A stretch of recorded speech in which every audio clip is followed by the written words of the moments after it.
tanggal 14 Agustus 1945, Kaisar Hirohito memberitakan penghentian permusuhan terhadap sekutu.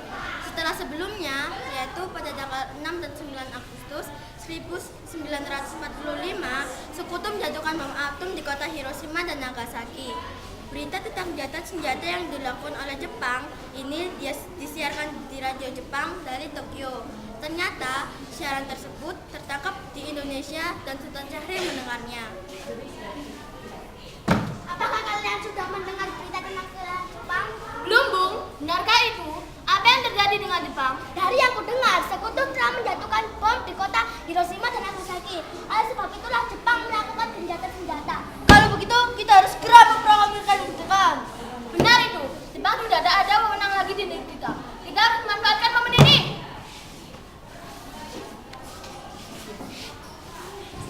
Setelah mendengar berita kekalahan Jepang, Hairul Saleh segera merencanakan pertemuan dengan anggota golongan muda lainnya untuk membicarakan masalah proklamasi kemerdekaan. Pertemuan ini dilangsungkan di Jalan Pegangsaan Timur nomor 17 Jakarta pukul 20.00 waktu Indonesia Barat. Teman-teman sekalian, apakah kalian sudah mendengar berita tentang kekalahan Jepang? Belum, Bung. Dari mana engkau tahu tentang itu? Barusan, saya dan Sukarni berkumpul dengan Syahrir. Dia mendengar radio Jepang yang mengumumkan berita tentang gencatan senjata itu. Berarti negeri kita sekarang dalam kondisi vakum power. Benar, demikian saya mengumpulkan kalian semua di sini untuk membicarakan masalah itu. Kita harus memanfaatkan situasi ini untuk kemerdekaan bangsa kita. Tepat sekali. Kalau begitu, kita harus membagi tugas. Mekana dan Khairul, kalian harus pergi ke kediaman Soekarno untuk menyampaikan kabar itu. Saya dan Bunda Agnes akan memerintahkan anggota pemuda lainnya untuk merebut kekuasaan dari Jepang.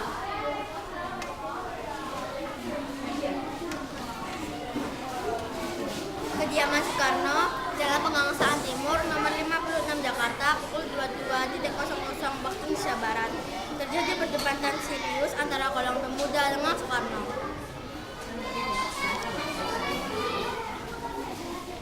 Kita harus memproklamirkan kemerdekaan sekarang, Bung. Ini potong leherku. Syarat aku mau jadi sekarasan. Potong leherku malam ini juga. Kamu tidak perlu menunggu saya sehari. Tapi di saat yang tepat, Bung. Jepang sudah kalah oleh sekutu dan tidak ada kuasa lagi di negeri ini. Mengapa harus menunggu? Rakyat sudah banyak yang menderita akibat penjajahan ini. Jepang adalah mesin silam. Belum lagi kita harus menghadapi Belanda yang hendak kembali berkuasa di negeri ini. Jika saudara tidak setuju dengan apa yang saya katakan dan mengira dari saudara telah sanggup mengampang kekuatan sendiri, mengapa datang kepada Soekarno dan memintanya untuk memproklamirkan kemerdekaan? Apakah kita harus menunggu janji Jepang untuk memerdekakan bangsa ini? Kita bisa, Bung. Kita harus bangkit dan memproklamirkan kemerdekaan. Jepang bahkan telah kalah, mengapa harus menunggu janji manis itu? Jepang bahkan telah kalah dalam perang sucinya. Kekuatan segelintir ini tak akan mempengaruhi armada perang milik Jepang. Coba kau perlihatkan padaku mana kekuatan yang disebut dengan itu. Apa tidak akan untuk menyelamatkan wanita dan anak-anak jika ternyata terjadi pertumpahan darah? Coba bayangkan bagaimana kita akan tegak ada kekuatan sendiri. Tapi semakin cepat kita memproklamasikan kemerdekaan, akan semakin cepat pula kita mengakhiri penderitaan yang sudah ditanggung selama ini. Inilah yang sudah ditunggu bangsa kita, Bung. Baiklah, tapi berikan kami waktu untuk berhening sebentar.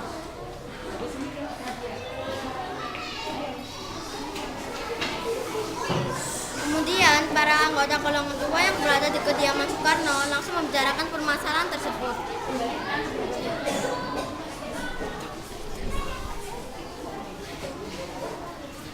Bagaimana nih para pemuda menuntut untuk segera memproklamasikan kemerdekaan? Tapi kita tidak boleh gegabah, Bu. Kita butuh waktu untuk mempersiapkan semuanya dengan matang agar tidak terjadi sesuatu yang tidak diinginkan. Saya setuju. Menurut saya yang penting sekarang adalah menghadapi sekutu yang hendak berniat kembali berkuasa di negeri ini. Selain itu, masalah kemerdekaan sebaiknya dibicarakan lagi dalam sidang PPKI 18 Agustus mendatang. Lalu bagaimana dengan pendapat golongan muda? Atau kita biarkan saja? Ya, lagi pula mereka masih muda, pemikiran mereka terlalu pendek. Kita harus melihat ke depan, mempersiapkannya dengan matang. Kalau tidak, bagaimana nanti jika semuanya berantakan? Baiklah, Bung, berarti kita semua sudah sepakat.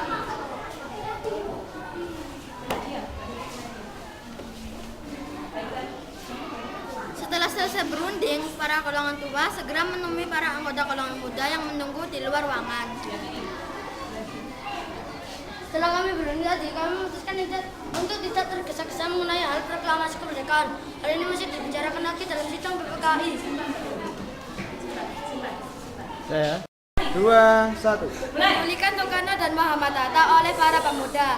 Dengan berat hati mendengar keputusan tersebut, para pemuda pun meninggalkan kediaman Soekarno. Tetapi mereka tidak putus asa. Mereka pun menyusun strategi bagaimana membujuk Soekarno dan Muhammad Hatta untuk memproklamasikan kemerdekaan sesegera mungkin. Akhirnya, mereka memutuskan untuk mengasingkan kedua tokoh itu ke Rengas Dengklok agar terhindar dari desakan pemuda dan pengaruh Jepang di Jakarta. Tanggal 16 Agustus 1945, pukul 04.00 waktu Indonesia Barat, kediaman Soekarno. Assalamualaikum. Waalaikumsalam. Ada apa saudara datang pagi? Kami bermaksud membawa Anda dan Soekarno untuk ikut kami ke tempat pengasingan. Tempat pengasingan? Apa yang saudara maksudkan? Ya, kami akan membawa kalian ke Sudan dan terhindar dari ancaman bentrok antara rakyat dan Jepang. Baiklah, kami akan ikut. Sebaiknya Fatmawati dan anak Anda turut serta, Bu, untuk menjamin keselamatan mereka. Baiklah, saya akan mengajak mereka.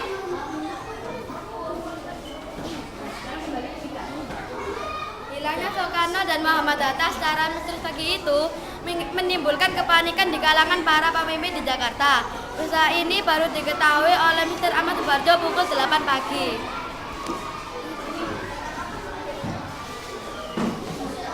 Apakah saudara tahu keberadaan Soekarno dan Bung Hatta? Maaf, saya tidak tahu, Bung. Katakanlah kepadaku di mana mereka sekarang, dan aku akan menjamin keselamatan mereka ketika kembali ke Jakarta, dan aku akan menjamin kemerdekaan untuk kalian esok harinya. Dan kau tidak bersemangat itu, Bung. Kau bisa percaya padaku, Nak. Baiklah, kami akan menunjukkan temannya di Rengas Dengklok. Hei, Nak, tolong antarkan kami ke Rengas Dengklok. Maaf saya Pak, kalau begitu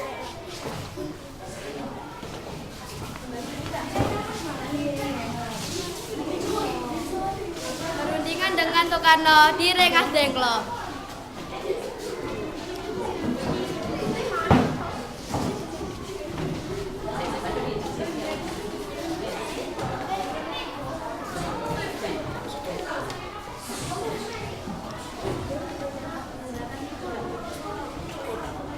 Pendapat itu benar. Jelaskan sekarang. Jelaskan sekarang. Mengapa saudara sekalian membawa kami ke sini? Maafkan kelancangan kami, ini demi keselamatan Anda. Kami ini membicarakan tentang masalah proklamasi kembali. Bukankah tempoh hari sudah kami katakan kepada kalian, masalah kemerdekaan masih akan dibicarakan dalam sidang PPKI?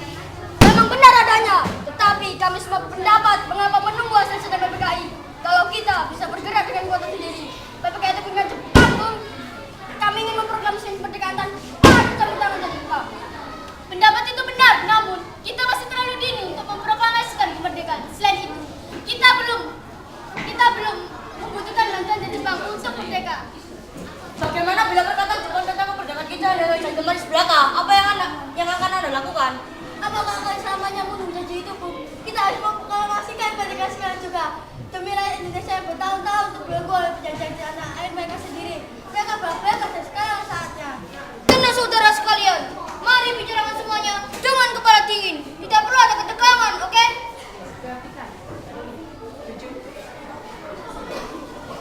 Jo dan Gus ingin membawa Soekarno dan Muhammad Hatta menjauh dari perdebatan itu. Kemudian mereka berunding.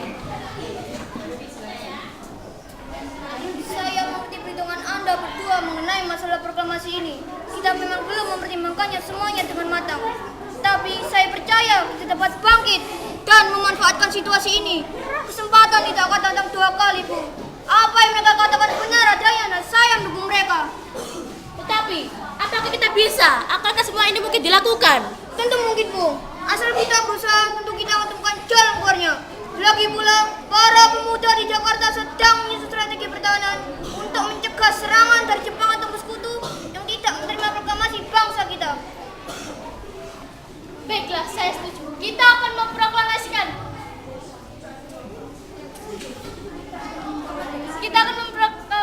kemerdekaan tanpa ada campur tangan Jepang. Pada pukul 17.30 waktu Indonesia Barat, rombongan dari Jakarta tiba di Rengas Dengklok untuk menjemput Soekarno dan Muhammad Hatta.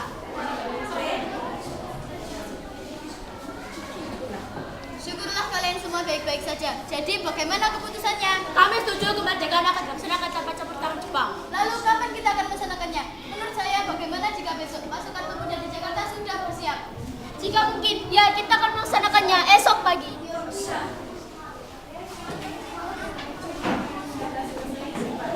Selesailah perundingan di Rengas Dengklok. Semua anggota golongan tua maupun muda kembali ke Jakarta untuk membahas lanjut rencana proklamasi kemerdekaan tanggal 17 Agustus 1945.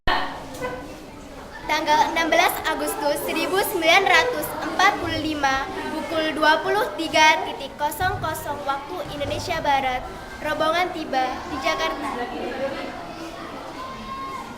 Bagaimana kita membicarakan proklamasi untuk mendeklarasikan kemerdekaan kita? Kita butuh tempat untuk membahasnya, Bung. Tapi harus sudah malam. Dan Pak Jepang tak mungkin mengizinkan kita melakukan kegiatan sekarang. Apalagi jika mereka tahu bahwa kita hendak membicarakan rencana proklamasi. Saya punya ide. Kita akan menjadi perwira Jepang, Laksamana Maeda.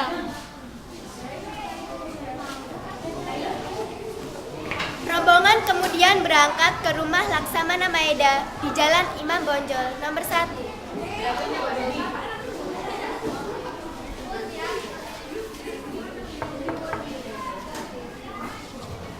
Selamat malam. Ada apa, Bu? Maaf menunggu Anda malam-malam begini.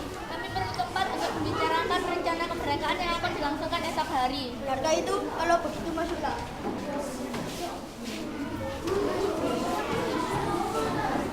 Saya turut gembira mendengar kabar ini. Silakan gunakan ruangan yang kalian butuhkan. Saya akan pergi istirahat. Terima kasih, Pak Perwira.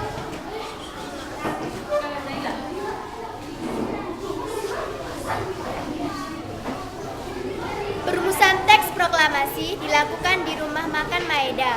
3 eksponen pemuda yaitu Sukarni, Sudiro, dan BM Dia menyaksikan Soekarno, Muhammad Hatta, dan Mr. Ahmad Subarjo membahas perumusan naskah proklamasi.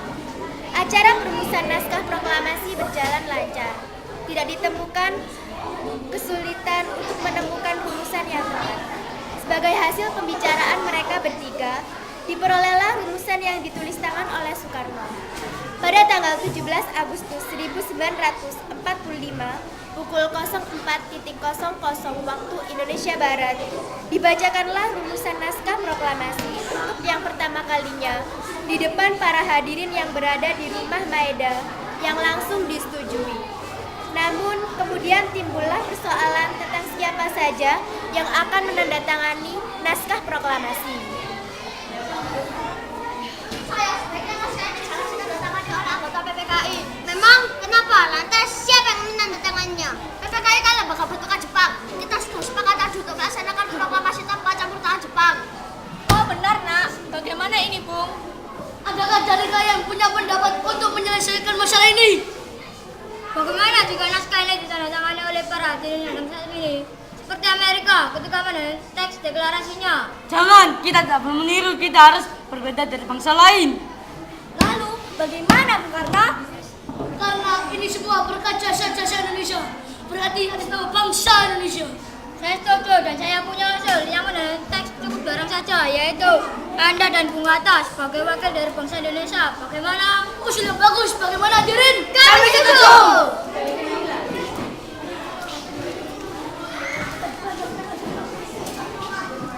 Setelah semuanya setuju, Soekarno memerintahkan Sayuti Melik untuk mengetik teks proklamasi. Tolong kau ketik teks proklamasi ini. Jaga teks ini baik-baik. Baik.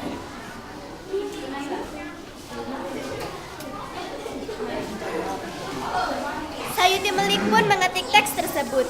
Semua persiapan proklamasi rampung pada pukul 04.30 waktu Indonesia Barat. Lalu, semua hadirin pulang ke rumah masing-masing dengan perasaan gembira. Kemudian, para pemuda mengirimkan kurir-kurir untuk menyampaikan bahwa saat proklamasi telah tiba. Mereka juga mengatur outlet ke penjuru Jakarta dan sekitarnya.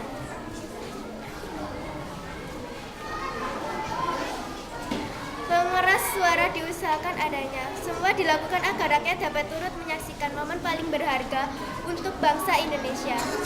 Pada saat yang sama, Soekarno dan Ibu Fatmawati sampai di kediaman mereka dan berbincang sejenak. Alhamdulillah, akhirnya semua berjalan dengan lancar. Terima kasih Putra menemani saya di saat-saat yang cukup menguras pikiran ini. Iya, terima kasih Gusti Allah yang telah memberikan jalan pada bangsa kita untuk memproklamasikan kemerdekaan.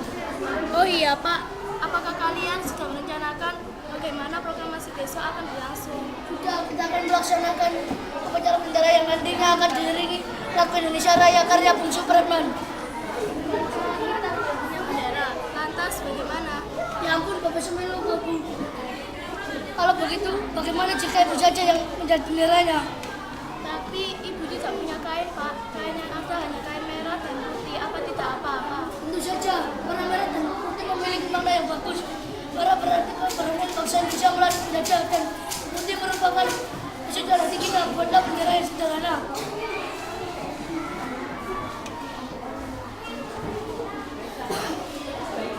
Baiklah Pak, dan ibu punya ide. Kita namakan saja benderanya Sang Saka Merah Putih, bagaimana? Itu yang bagus. Ya, bendera pusaka sang saka dan warnanya merah putih menjadi sang saka merah putih brilian. Ya sudah, sebaiknya Bapak bersiap sana menyusun pidatonya nanti akan dibacakan.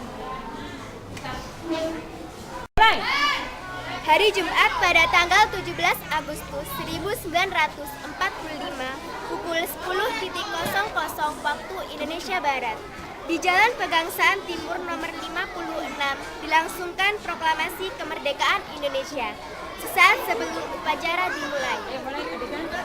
Terberti, tolong Anda kibarkan bendera ini sebagai tanda awal kejayaan bangsa ini. Ya Bung, saya akan menyerang kejayaan. Hei kalian! Sebagai bendera ini, kalian mendapat kehormatan untuk menunjukkan bendera ini. Siap, Komandan. Kami tak akan mengecewakan Anda.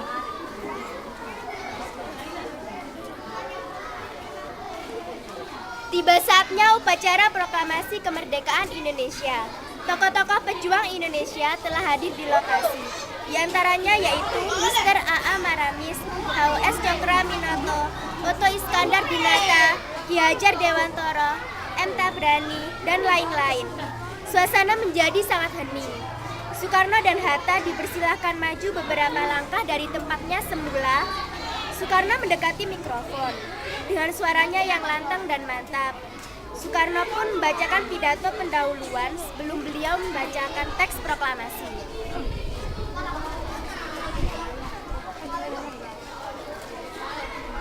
Saudara-saudara sekalian, saya telah minta saudara hadir di sini untuk menyaksikan peristiwa penting dalam sejarah bangsa kita. Berpuluh-puluh tahun kita bangsa Indonesia telah berjuang untuk merdeka. Bahkan telah beratus-ratus tahun lamanya. Gelombang aksi kita tidak putus dalam berjuang untuk memerdekakan negeri ini. Kita jatuh bangun menyusun kekuatan untuk menggapai cita-cita Indonesia bebas dari penjajahan bangsa lain. Semalam kami para pemuka-pemuka rakyat Indonesia dari berbagai penjuru bergabung untuk memusyawarahkan dan permusyawaratan itu. Saya sekadar berkata, inilah saatnya bagi kita untuk mengobarkan api revolusi kemerdekaan Indonesia. Saudara sekalian, dengan ini kami menyatakan kebulatan dengan itu. Dengarkanlah proklamasi kami. Proklamasi kami, bangsa Indonesia, dengan ini menyatakan kemerdekaan bangsa Indonesia. Hal-hal yang mengenai pemindahan kekuasaan dan lain-lain diselenggarakan dengan cara saksama dan dalam tempo yang sesingkat-singkatnya. Jakarta, hari 17 bulan 8 tahun 45 atas nama bangsa Indonesia. Soekarno Hatta.